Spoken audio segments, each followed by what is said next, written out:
బైబిళ్ళు తెరవండి. నేటి వాక్య పాఠం ప్రకటన గ్రంథం 15వ అధ్యాయం 5 నుండి 8వ వచనం వరకు శ్రద్ధగా వినండి. అటు తరువాత నేను చూడగా సాక్ష్యపు గుడార సంబంధమైన ఆలయము పరలోకమందు తెరువబడింది. 7 తెగుళ్ళు చేతపట్టుకొని ఉన్న ఆ 7 దూతలు నిర్మలమును ప్రకాశమానమును అయిన రాతిని ధరించుకొని రొమ్ముల మీద బంగారు దట్టీలు కట్టుకున్న వారై ఆ ఆలయములో నుండి వెలుపలికి వచ్చారు. అప్పుడా 4 జీవులలో ఒక జీవి యుగయుగములు జీవించే దేవుని కోపముతో నిండి ఉన్న 7 బంగారు పాత్రలను ఆ 7 దూతలకు ఇచ్చాడు. అంతటా దేవుని మహిమ నుండి ఆయన శక్తి నుండి వచ్చిన పొగతో ఆలయము నింపబడినందున ఆ 7 దూతల వద్ద ఉన్న 7 తెగుళ్ళు సమాప్తి అయ్యే వరకు ఆలయమందు ఎవ్వడూ ప్రవేశించలేకపోయాడు. ప్రియ శ్రోతలు వింటున్నారా? సాక్ష్యపు గుడార సంబంధమైన ఆలయం పరలోకంలో తెరువబడింది. 7 పాత్రలు పట్టుకున్న దూతల కోసం ఈ గుడారం తెరువబడింది. శ్రోతలు గమనించండి. దేవాలయం అనే మాట ప్రకటన గ్రంథంలో 15 సార్లు పేర్కొనబడింది. దేవాలయమునకున్న ప్రాముఖ్యం దానికుంది. అది ఎవరూ కాదనలేరు. ప్రకటన గ్రంథంలోని మొదటి 3 అధ్యాయాలలో సంఘము మాత్రమే ప్రస్తావించబడింది. దేవాలయం సంగతే లేదు. ఇక 4వ అధ్యాయం నుండి పరలోక దృశ్యం ఆరంభమవుతుంది. పరలోకంలో దేవాలయం ఉన్నట్లు చెప్పబడింది. ఈ పరలోక దేవాలయం నమూనా చొప్పున ఈ లోకంలో ఆలయం నిర్మించబడింది. అయితే సంఘం ఎత్తబడింది. నూతన యెరూషలేములో ఆలయం ఉండదు. ఎందుకని? సంఘమునకు ఆలయంతో నిమిత్తం లేదు. దేవాలయం ప్రసక్తి వచ్చింది అంటే అది యూదులకు సంబంధించింది అని మనం గుర్తించాలి. గుడార సంబంధమైన ఆలయం స్కెనెస్ అనే గ్రీకు మాట గుడారాన్ని సూచిస్తుంది. అందులో అతి పరిశుద్ధ స్థలం. అందులో మందసం ఉంచబడింది. అది నిబంధన మందసం. దానిలో రాతి పలకలున్నవి. ఇదంతా పరలోకమందలి ఆలయానికి మాదిరి, నమూనా. నిర్గమకాండం 25వ అధ్యాయం 40వ వచనం, కొండమీద నీకు కనపరచబడిన వాటి రూపము చొప్పున వాటిని చేయటానికి జాగ్రత్తపడు అన్నాడు మోషేతో దేవుడు. హెబ్రీ పత్రిక 9వ అధ్యాయం 23వ వచనం ఈ అంశాన్ని వ్యాఖ్యానిస్తోంది. పరలోకమందున్న వాటిని పోలిన వస్తువులు ఇట్టి బలుల వలన శుద్ధి చేయబడవలసి ఉంది గాని పరలోక సంబంధమైనది వీటికంటే శ్రేష్టమైన బలుల వలన శుద్ధి చేయబడవలసి ఉంది. పరలోకమందలి వస్తువులు నిజస్వరూపాలైతే ఇహలోకములోనివి వాటికి ఛాయామాత్రమైనవి, నీడలాంటివి మాత్రమే. ప్రకటన గ్రంథం 11వ అధ్యాయం 19వ వచనం, పరలోకమందు దేవుని ఆలయము తెరువబడగా దేవుని నిబంధన మందసము ఆయన ఆలయములో కనపడింది. అప్పుడు మెరుపులు, ధ్వనులు, ఉరుములు, భూకంపములు, గొప్ప వడగండ్లు పుట్టాయి. ఇశ్రాయేలీయులు దేవుని నిబంధనను మీరినందున దేవుడు తీసుకున్న చర్య ఇది. ధర్మశాస్త్రాన్ని ఇశ్రాయేలీయులు ఉల్లంఘించారు. దేవుడు నీతిమంతుడు. ఆయన చర్యలన్నిటిలో ఆయన నీతి ద్యోతకమవుతుంది. ఆయన వారికి తీర్పు తీరుస్తాడు. తన నిబంధనను ఇశ్రాయేలు పట్ల నెరవేరుస్తాడు. ఇప్పుడు ఈ సందర్భంలో మళ్లీ దేవదూతలు కనపడుతున్నారు. ఇంతకు ముందు 7 దూతలు 7 బూరలు ఊదారు. ఇప్పుడు 7 దూతలు 7 తెగుళ్ళు గల 7 పాత్రలను పట్టుకొని ఉన్నారు. దేవాలయములో నుండి ఈ దేవదూతలు బయలువెడలుతున్నారు. అనగా వీరు దేవుని కరుణాపీఠము నుండి బయలుదేరుతున్నారు. కాని ఇప్పుడు దేవుడు తీర్పు తీరుస్తున్నాడు. ఆ దూతలు నిర్మలము ప్రకాశమానము అయిన రాతిని ధరించుకున్నారు. రాతిని ధరించుకున్నారు అంటే వెలగల రాళ్లు అమర్చబడిన సన్నపు నార వస్త్రాలు ధరించుకున్నారు అని మనం అర్థం చేసుకోవాలి. వారు యాజక వస్త్రాలు ధరించారు. కాని వారు దేవుని తీర్పును అమలుపరుస్తున్నారు.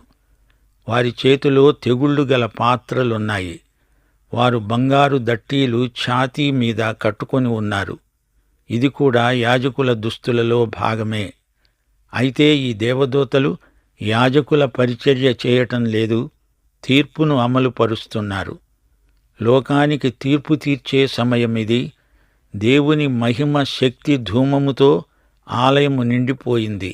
7 దూతల ద్వారా 7 తెగుళ్లు కురవటం, కృమ్మరించబడడం పూర్తి అయ్యే వరకు ఆలయములో ఎవరూ ప్రవేశించజాలరు. 4 జీవులలో ఒక జీవి వచ్చి ఈ దూతలకు 7 పాత్రలిచ్చింది. ఆ పాత్రల్లో దేవుని కోపం నిండి ఉంది. యుగయుగాల దేవుని కోపముతో నిండి ఉన్న పాత్రలివి. 7 దూతలు, 7 బంగారు పాత్రలు. 7 అంకె సంపూర్ణతను సూచిస్తుంది, పరిపూర్ణత కాదు. 6 రోజుల్లో దేవుడు భూమ్యాకాశములను అందలి సమస్తమును సృజించి 7వ రోజు విశ్రమించాడు. అనగా పని పూర్తి చేశాడని అర్థం. సృష్టికార్యం సంపూర్ణం, పరిపూర్ణమని కూడా చెప్పవచ్చుననుకోండి. అయితే ప్రకటన గ్రంథంలోని 7 అంకె సంపూర్ణతకు సూచన, పరిపూర్ణత కాదు. 7 సంఘాలలో సంఘ చరిత్ర పూర్తిగా మనకు లభించింది.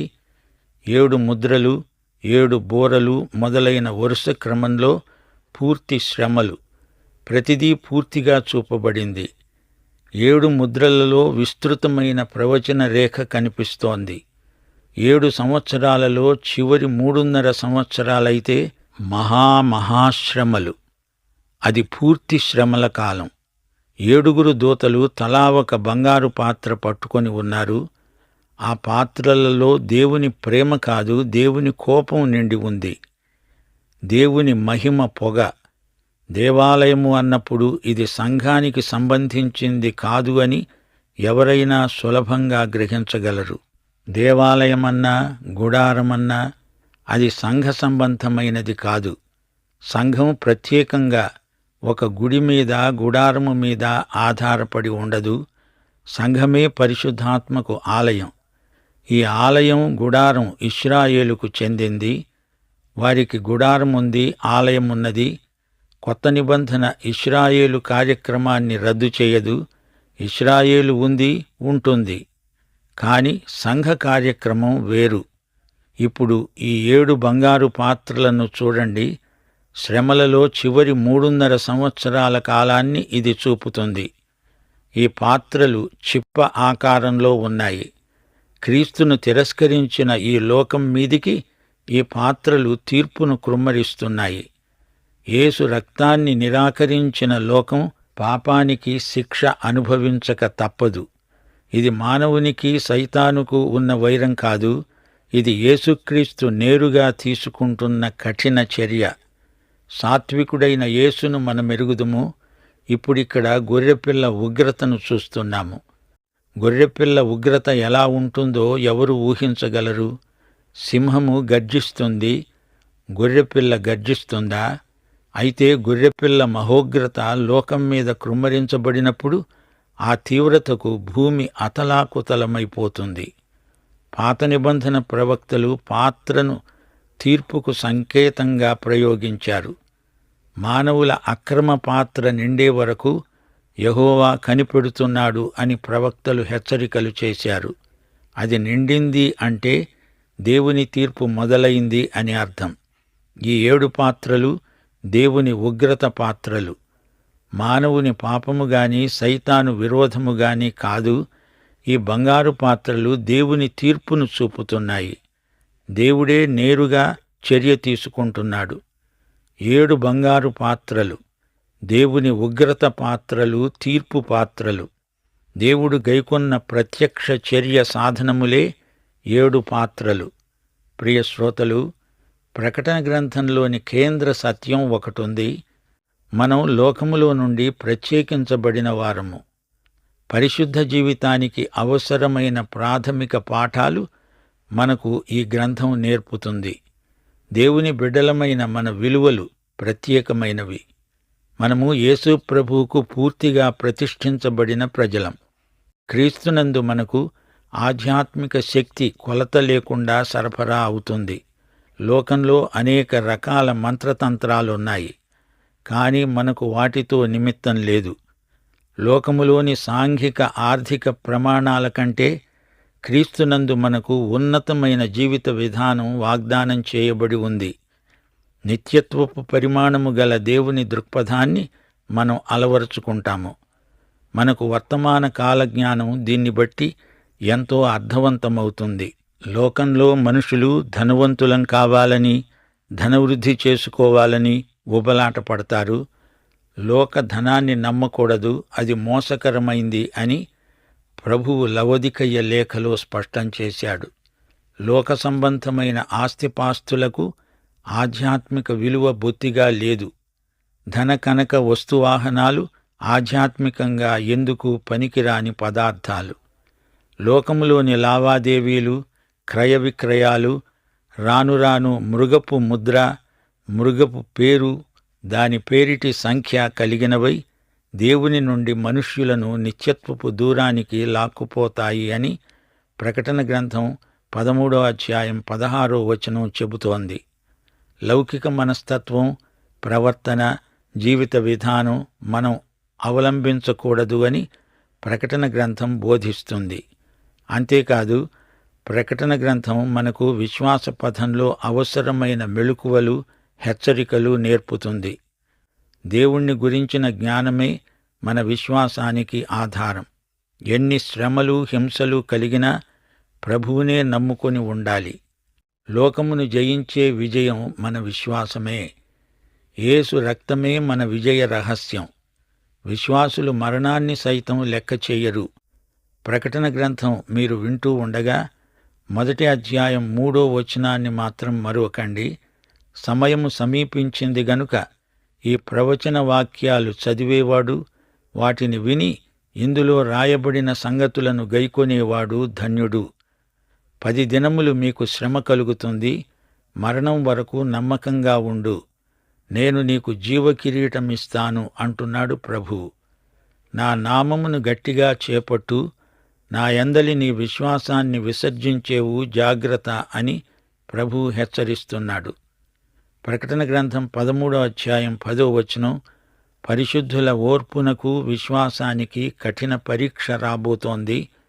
దేవుని గురించిన ఆజ్ఞలను, యేసును గూర్చిన విశ్వాసమును గైకొన్న పరిశుద్ధుల ఓర్పునకు కఠిన పరీక్ష. 14వ అధ్యాయం 12వ వచనం. మన విశ్వసనీయత, మన సహనము, ఇవే ఈ కడవరి దినాలలో మనకు అవసరమైన యోగ్యతలు. విశ్వాసులము మనం మన భక్తి జీవితాన్ని పదిలపరుచుకోవాలి. యేసు శిష్యులకు ప్రభువు పట్ల ఆసక్తి తప్పనిసరి. యేసు ప్రభువు పెట్టే క్రమశిక్షణను స్వచ్ఛందంగా అంగీకరించాలి, లోబడాలి. ప్రభువు క్రమశిక్షణలోని ఆయన ప్రేమను మనం గుర్తించాలి. ప్రథమ ప్రేమను దిగజారిపోనీయకూడదు. నీ ఉద్రేకాలు, నీ తెలివితేటలు అన్నీ ఆయన వశంలో ఉంటేనే అది సరైన భక్తి. నులివెచ్చని ప్రేమను ప్రభువు గర్హిస్తున్నాడు. ఇదే ప్రకటన గ్రంథ సందేశ సారాంశం. ఈరోజు పాఠంలో మనం నేర్చుకున్న సత్యాలు అమూల్యమైనవి. యోహాను పరలోకంలో మరో సూచన చూచాడు. ఇది గొప్ప సూచన, ఆశ్చర్యం గొలిపే సూచన. 7 దూతలు, వారి చేతుల్లో 7 తెగుళ్ళు.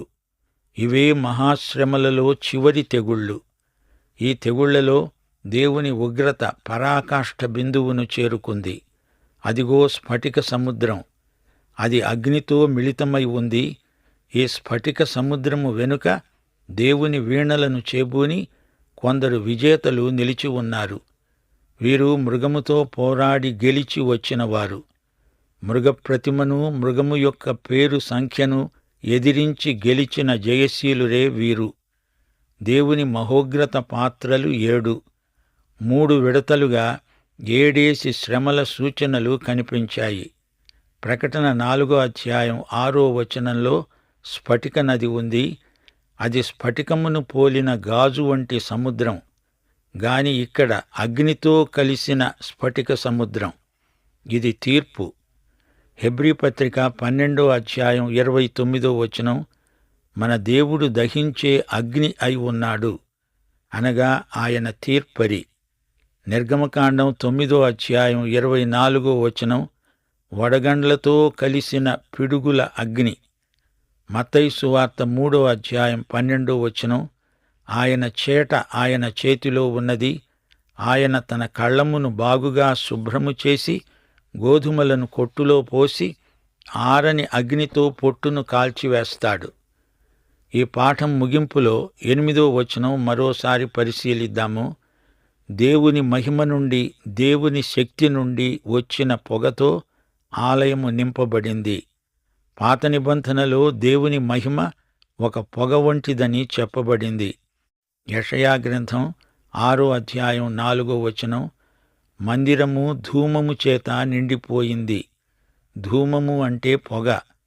నిర్గమకాండం 40:34-35 మేఘము ప్రత్యక్షపు గుడారమును కమ్మగా యెహోవా తేజస్సు మందిరమును నింపింది. ఆ మేఘము మందిరము మీద నిలవటం చేత మందిరము యెహోవా తేజస్సుతో నిండింది.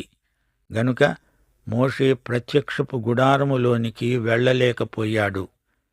1 రాజులు 8:10-11 యాజకులు పరిశుద్ధ స్థలములో నుండి బయటకు వచ్చినప్పుడు మేఘము యెహోవా మందిరమును నింపింది.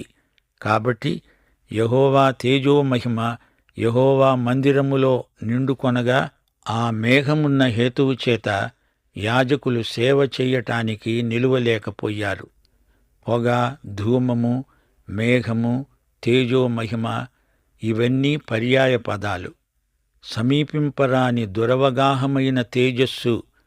7 దూతల వద్ద ఉన్న 7 తెగుళ్లు సమాప్తి అయ్యే వరకు ఆలయమందు ఎవరూ ప్రవేశించజాలరు.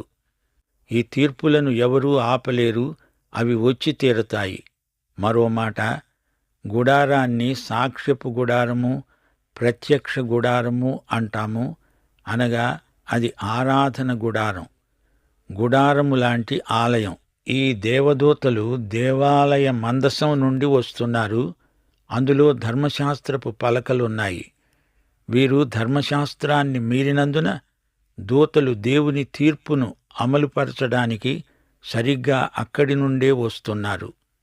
వారి దుస్తులు రాజవస్త్రాలు, యాజక వస్త్రాలు. వారు తెగుళ్ల పాత్రలను భూమిపై కుమ్మరిస్తారు. వచ్చే పాఠంలో దీని పర్యవసానమేమిటో వినండి. పాఠం సమాప్తం.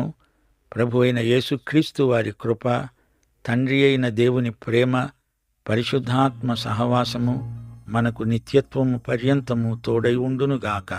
ఆమేన్.